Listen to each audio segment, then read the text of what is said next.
नमस्कार. आत्ता आम्ही उभे आहोत ते हजारमाची हद्दीतून जाणारा म्हणजे गजानन हाऊसिंग सोसायटीतलं गणपती मंदिर ते MIDC ओगलेवाडीकडे जाणारा हा रस्ता आहे. हा रस्ता अर्ध्यापर्यंतच पूर्ण झालेला आहे आणि मध्ये एक अर्धा किलोमीटरचा म्हणजे अंतर आहे. ते अर्धा किलोमीटर अंतर कायमस्वरूपी हे असंच असते आणि ह्या रस्त्यावरती आजपर्यंत कधीही पक्का रस्ता झालेला नाही. मग आता सार्वजनिक बांधकाम खात्याला आम्ही विचारणा केलेली आहे, कारण पावसाळ्यापूर्वी ज्या रस्त्यांची दुरुस्ती करायची आहे त्यासाठी टेंडर निघालेले आहेत आणि टेंडर निघूनही जर पावसाळ्यापूर्वी अशा रस्त्यांची जर डागडुजी झालेली नसेल किंवा त्याची व्यवस्था झालेली नसेल तर हा प्रश्न गंभीर आहे. सातारा जिल्ह्यातीलच आपले सार्वजनिक बांधकाम खात्याचे मंत्री आहेत, त्यामुळं हा विषय अधिक आपल्याला तीव्रतेनं या ठिकाणी सांगावा वाटतो. आज या ठिकाणी इथं स्थानिक नागरिक आहेत, शंकरराव माने साहेब. तर आता या ठिकाणी हा जो रस्ता आहे, तुम्ही या ठिकाणीच राहता, रस्त्याच्या बाजूलाच आहे, परंतु हा रस्ता आजपर्यंत का रखडलेला आहे? त्याचं कारण असं आहे, हा एकाच गावातून जाणारा रस्ता आहे, हजारमाची गावातून. पण आज तागायतमध्ये तो रस्ता पूर्ण झालेला नाही आणि त्याचं कारण म्हणजे काय आहे, हा शेतकरी आहे शेजारी, तो म्हणतो माझाच सगळा रस्ता आहे.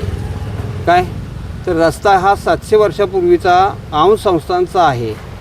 त्या औंध संस्थांचा झाल्यानंतर शासनाला बी समज यायला पाहिजे की 700 वर्षापूर्वीचा जर रोड असेल तर त्याला कुणीही आडवं पडण्याचं कारण नाही. बरं, काय आडवं पडायचं कारणच काय? तुमची शेती आहे, मान्य आहे, शेती करायला पाहिजे, पण आडवं पडून शेती होणार आहे का? परंतु हा आता किती वर्ष झालं असंच आहे? हे 7 वर्ष झाली ह्या रोड आहे तसंच आहे. मग यावर ठिकाणी सार्वजनिक बांधकाम खात्याला तुम्ही कधी संपर्क केलाय का? संपर्क केलाय त्यावेळेलाच तर त्या गजानन सोसायटीपासून इथपर्यंत रस्ता झाला पाठलाग करून. पण इथनं पुढं हा एवढा जो मधी पडल्यामुळं तो तसाच ठेवला आहे. का ठेवला ह्याचं उत्तर आम्हाला शोधायला लागेल, कारण आत्तापर्यंत खरं उत्तर आम्हाला कुणाकडूनच मिळालेलं नाही असं आहे. तर ह्यासाठी शासनानं पूर्ण लक्ष घालून ह्या वेळेत, कारण अपघात होणं हे तर रोजच आहे. गाड्या ह्या जातात, अशा अवजड वाहनं जात आहेत, जिथं 30-30 टनाची अवजड वाहनं जात आहेत. त्यावेळेला बाचाबाची होते, हाणामारी होते ड्रायव्हरांची. काय 2 चाकी असते तेही घसरतात आणि जातात रानात. बरोबर, हे नुकसान मोठं आहे ना. आणि ॲक्सिडेंट मोठा व्हावा असं काय तुमचा जर अर्थ असेल तर रस्ता तुम्हाला बघा तुम्ही काय करायचं. निश्चितच. कारण या ठिकाणी MIDC आहे, ओगलेवाडी MIDC आहे, किंवा या ठिकाणी सुद्धा इंडस्ट्री म्हणजे काही कारखाने आहेत. या ठिकाणी येणारी वाहनं जड वाहनं असतात आणि एका वेळेला 2 वाहनंसुद्धा या रस्त्यावर आली तरी इथं अवघड परिस्थिती होणार आहे, भांडणावरती परिस्थिती येते. त्यामुळं या ठिकाणचा रस्तासुद्धा खचलेलाच आहे, मध्ये खड्डे पडलेले आहेत. एकतर गाड्या कशा होत आहेत तो मी व्हिडिओमध्ये पाहिलेच असेल. तर या ठिकाणी आपले सामाजिक कार्यकर्ते आहेत आणि बापूसाहेब लांडगे ते या ठिकाणचेच रहिवासी आहेत. आपण काय सांगाल? नमस्कार, मी सामाजिक कार्यकर्ता बापूसाहेब लांडगे, जनहिताय फाउंडेशन संस्थापक अध्यक्ष आणि विश्व इंडियन पार्टी सातारा जिल्हाध्यक्ष या पदावर काम करत असतो. आणि नागरी सुविधा पुरवणे हे शासनाचं काम असतं, सरकारचं काम असतं. यामुळे मी बरेच दिवस झालं बघतो हे रस्ता असाच पडलेला आहे आणि या रस्त्यावर आता बरेचसे खड्डे पडलेले आहेत. आणि अचानक जर कुणाचा या रस्त्यामुळे जर अपघात झाला आणि एखाद्याचा दुर्दैवी अंत झाला तर याची जबाबदारी कोण घेणार? म्हणून मला एक सामाजिक कार्यकर्ता म्हणून असं बोलावं वाटतं की वाद हे होतच असतात, वाद निर्माण करू नका.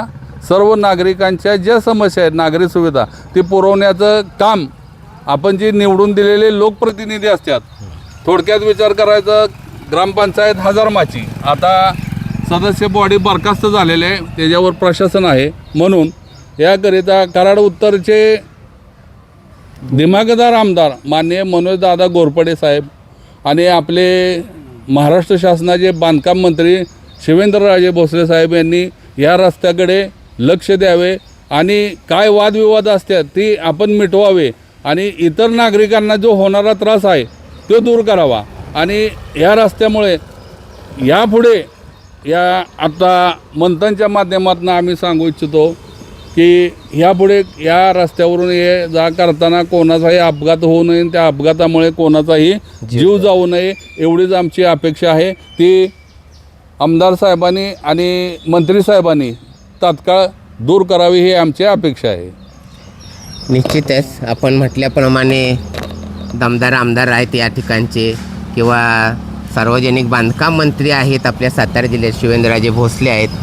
तर यांच्यापर्यंत आम्ही हा विषय निश्चितच या व्हिडिओच्या माध्यमातून पोहोचवतो आणि या रस्त्याचा जो काही वादविवाद असेल तो मिटून नागरिकांची सोयीसुविधा व्यवस्थित व्हावी, इथली रहदारी व्यवस्थित व्हावी, या ठिकाणी कोणताही अपघात होऊन एखादा जीव जाऊ नये एवढं या ठिकाणी आम्हाला शासनाला या ठिकाणी सांगणं आहे. सार्वजनिक बांधकाम खात्याचे जे कोणी या ठिकाणी अधिकारी असतील, जबाबदार अधिकारी असतील ते यावरती निश्चितच आपण कारवाई करतील. धन्यवाद.